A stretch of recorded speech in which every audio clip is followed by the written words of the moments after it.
જય સ્વામિનારાયણ. આજના દર્શન. જય ગણપતિ દાદા. જય કષ્ટભંજન દેવ. સ્વામિનારાયણ. જો પરિવારમાં ખુશીથી શાંતિથી જીવવું હોય તો પોતાનાઓની સાથે રમત, ચાલાકી કે કપટ નહીં કરતા. કદાચ તમે જીતી જશો, પણ ઘણું બધું હારી પણ જશો, ઘણું ગુમાવી પણ દેશો. જય સ્વામિનારાયણ. Good morning. જય સ્વામિનારાયણ. જય સિયારામ. જય શ્રી કૃષ્ણ. જય માતાજી. ઓમ નમઃ શિવાય. સત્યમે વિજેતા સિદ્ધેશ્વર મહાદેવની જય. કાલે સવાણી ફાર્મમાં ગયા હતા. એ ફાર્મની અંદર અમે ઘણું બધું જોયું. ઘણી બધી ઔષધિઓ પણ ત્યાં છે અને કુદરતી કે જે કુદરતી ઔષધિ ઉગે છે એ ઔષધિ પણ છે. એટલે એકવાર કોઈ પણ વ્યક્તિ હોય તો ત્યાં ફાર્મની મુલાકાત લેજો.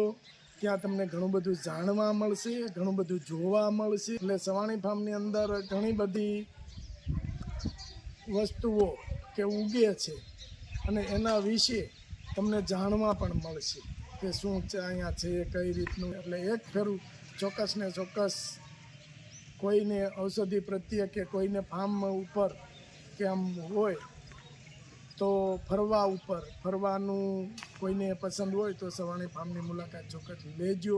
ત્યાં ગયા જેવું છે અને બહુ સરસ ફાર્મ.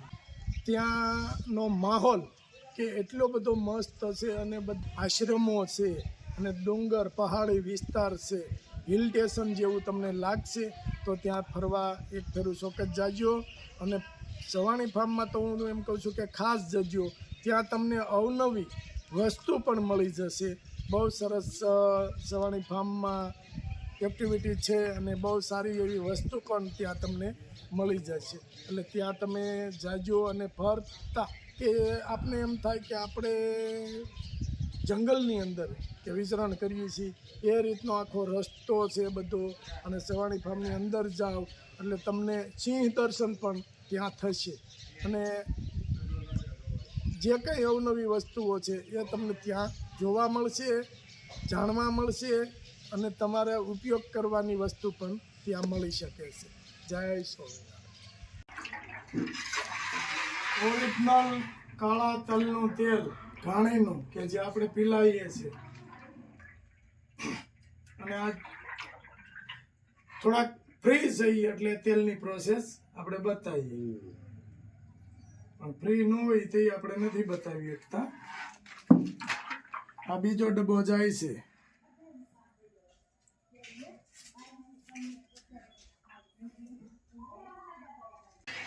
ઔષધિ. વાહ.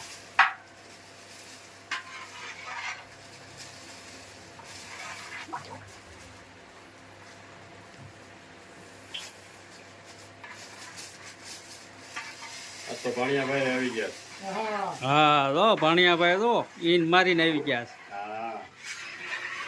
હારાન્યા ગયા હતા. હારાન્યા ગયા હતા ભાણિયાભાઈ આજ કે સાવી ફેરવતો જાય તક્યા ઉપર બેઠો મીઠો લીમડો. હાલો પૂછ્યું કે કોણ કોણ આવ્યા છે. લીલી ઔષધિ બધી.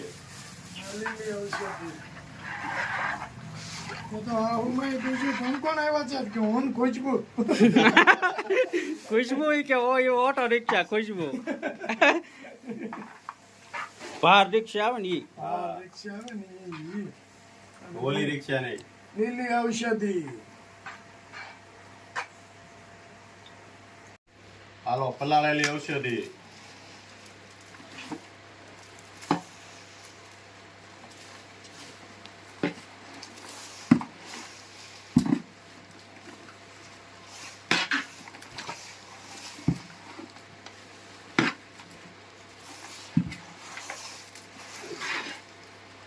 જય સ્વામિનારાયણ. જય સ્વામિનારાયણ.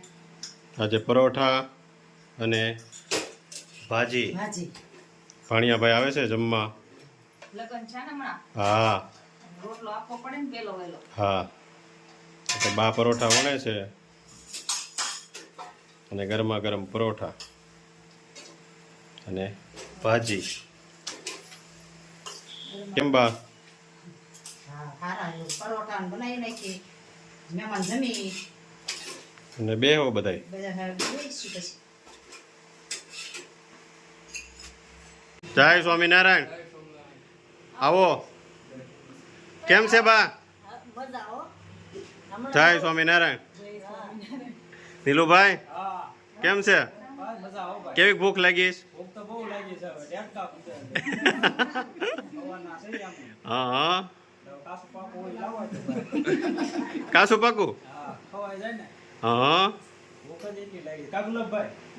હાલો હાલો બે હારી જ દેવી. હાલો નીલુભાઈ કેમ લાગે છે હવે? કાંઈ ઘટે નહીં. ભાજી કેમ બની? સુપર હો. બનાવી કોણે? કોણે બનાવી? વિનુભાઈ બાસુરિયા. હા લે લે.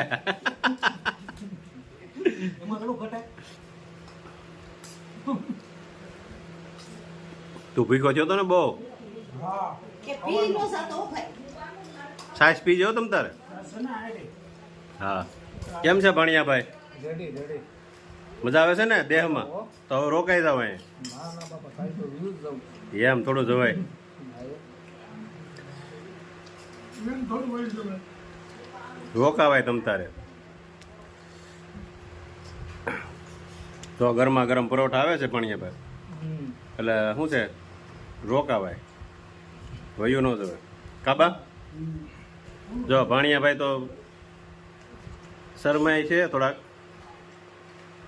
કેમ કે બપોરે વેવાએ ખવડાવ્યું હોય. હે હા મજા આવી ગઈ ને વેવાઈ?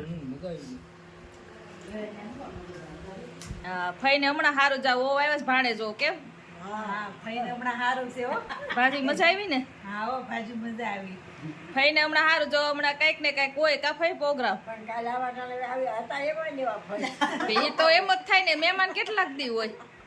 2 દિવસ હોય હા. મહેમાન કેટલા દી જો બાઈ જમવા બેસી ગયા સાથે કેમ મમ્મી? હા જો મહેમાન આરે બેવું પડે હા ભાજી મજા આવી ગઈ? સરસ સુપર બની હા કેમ બને છે તેલ? સુપર હો. તો આજ રાજુભાઈ આવી ગયા. આયરા. હા કેમ છે રાજુભાઈ? તો એનો મિત્ર આવ્યો છે સુરત થી. હા નાનપણના મિત્ર છે, મળવા આવ્યા છે. કેમ બેઠો છે? એ તો ભાણો છે ભાઈ અમારે. અમારા ભાણુભાઈ છે. હા એમાં કઈ ઘટે જ નહીં. જિંદગી ઘટે બીજું કઈ ન ઘટવા દે. બધાય ઘટે.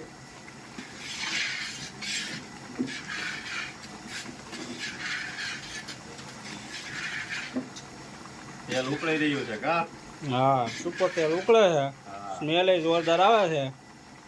એ તો 5 ગાવ સુધી આવે, જેમ પવન હોય એ બાજુ થાય.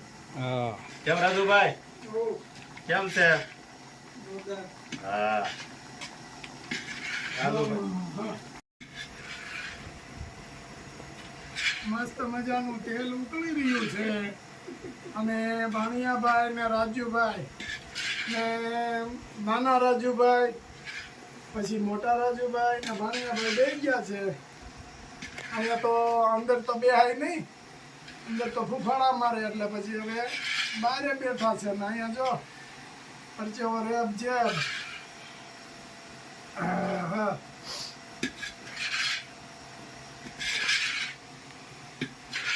2 દિવસ 3 દિવસ નથી થતા, 2 થી 3 દિવસમાં પાછું બનાવવાનું, 2 દિવસ 3 દિવસમાં પાછું બનાવવાનું. હવે ઓલાની જોડે ડબલ તવડા મેકવા પડશે, એક આ બાજુ અને એક આ બાજુ, તો એ પોગાય છે બરાબર.